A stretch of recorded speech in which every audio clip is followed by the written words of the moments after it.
kalau asuransi dan agen asuransi itu penipu. Ya benar nggak sih? Ada nggak yang berpikir seperti itu?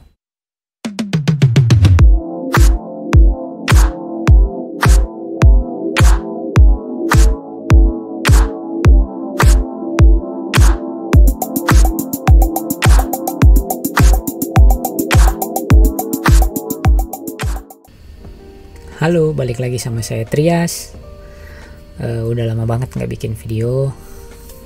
Terakhir bikin video itu kalau nggak salah di Prambanan.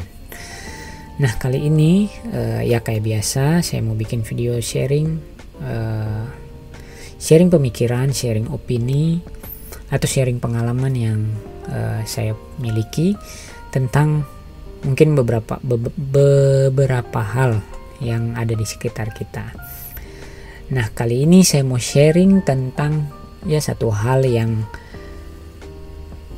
banyak orang termasuk saya dulu itu anti sama hal ini, nggak suka atau males dengerinnya atau kabur malah.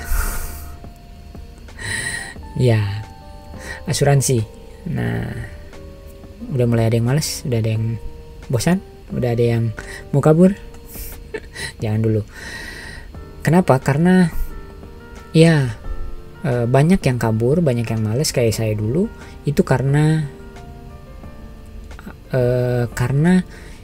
banyak hal yang kita salah pahami tentang asuransi. Nah, yang pertama alasan kenapa kita nggak suka sama asuransi itu biasanya karena ada pemikiran nih. Ada pemikiran di sekitar kita, di sekeliling kita, termasuk saya dulu, kalau asuransi dan agen asuransi itu penipu. Ya benar nggak sih? Ada nggak yang berpikir seperti itu? Ya banyak. Dulu saya juga berpikir kayak gitu. Kenapa saya berpikir kayak gitu? Karena waktu saya ditawarin asuransi, itu saya dijanjikan investasi di asuransi.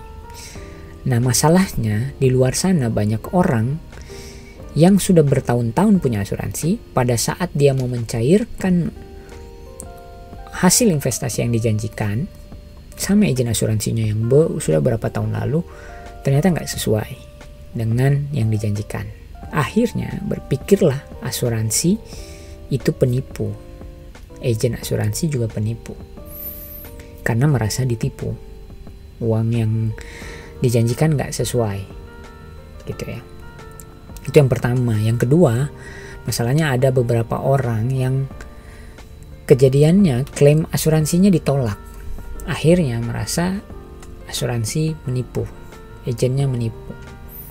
Padahal mungkin saja yang terjadi kenapa ditolak karena ada hal-hal yang nggak sesuai atau yang sudah tercantum di polis tapi nggak dibaca, nggak dipahami. Dua hal itulah yang akhirnya membuat pemikiran asuransi dan agen asuransi itu penipu. Mindset saya dulu tentang asuransi juga sama kurang lebih. Mindsetnya salah tentang asuransi. Saya melihatnya saat itu asuransi itu investasi. Jadi harus untung waktu kita narik dana nanti. Kan dijanjikan tuh, biasanya dijanjikan 5 tahun atau 10 tahun. Gitu. Jadi harus untung. Itu mindsetnya.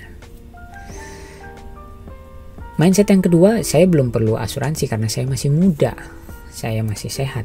Ngapain saya butuh saya ambil asuransi. Mindset yang ketiga nyambung dengan yang masih muda juga, karena ngapain saya ngeluarin uang tiap bulan untuk sesuatu yang nggak bisa saya rasakan saat itu. Ya masa saya kerja, masih muda saya kerja, saya nggak bisa merasakan sesuatu nih. Kalau kita beli barang, beli handphone bisa dirasakan, beli motor, mobil bisa dirasakan. Asuransi nggak bisa dirasakan, jadi buat apa? Harus bayar dari muda pula. Yang berikutnya, mending uangnya tiap bulan saya masukin tabungan, saya nabung, atau saya investasi. Pemikiran itulah yang membuat mindset saya tentang asuransi ya negatif. Nah, tapi berjalannya dengan waktu ya banyak hal yang saya belajar. Termasuk saya belajar tentang manajemen keuangan. Yang mungkin di sini sebagian yang nonton juga sudah pernah belajar tentang manajemen keuangan atau pernah dengar lah minimal tentang piramida keuangan. Nah, piramida keuangan ini di bagian bawah itu ada fondasi. Yang pertama itu bicara tentang penghasilan kita, pendapatan kita, bicara tentang tabungan, bicara tentang dana darurat. Nah, ini di fondasi pertama gitu ya. Fondasi kedua itu bicara tentang proteksi. Nah, masalahnya banyak banget orang yang lewatin fondasi kedua. Karena apa? Karena mindsetnya udah salah atau sudah negatif tentang asuransi. Karena apa? Sebenarnya proteksi ini bicaranya tentang asuransi. Cuman karena ada kata asuransi di situ, jadi orang paling males untuk bicara proteksi atau bicara tentang layer kedua, fondasi kedua. Jadi biasanya loncat ke tahap ketiga, yaitu investasi. Banyak orang sekarang investasi saham, emas, beli rumah dan lain sebagainya, nggak salah. Cuman basisnya atau fondasi kedua biasanya dilewatin. Ini yang harus hati-hati. Karena kan ada tahap keempat itu bicara tentang dana hari tua. Kalau kita di Indonesia kan ada BPJS Ketenagakerjaan, ada jaminan hari tua, ada jaminan pensiun. Itu memang dipersiapkan supaya nanti di saat kita tua, kita punya dana untuk kita hidup di masa tua itu. Nah, biasanya orang udah fokus tuh ke atas sampai menyiapkan warisan gitu ya. Tapi proteksinya dilewatin. Banyak nanti bisa bermasalah gitu ya, proteksinya kelewatan. Apa yang sudah dipersiapkan juga bisa habis semua kalau kita benar-benar nggak siapin proteksi. Kalau kita terkena resiko. Jadi sebenarnya fungsi asuransi itu adalah proteksi. Kalau masih ada yang berpikir asuransi itu investasi harus untung, jangan ambil asuransi dulu.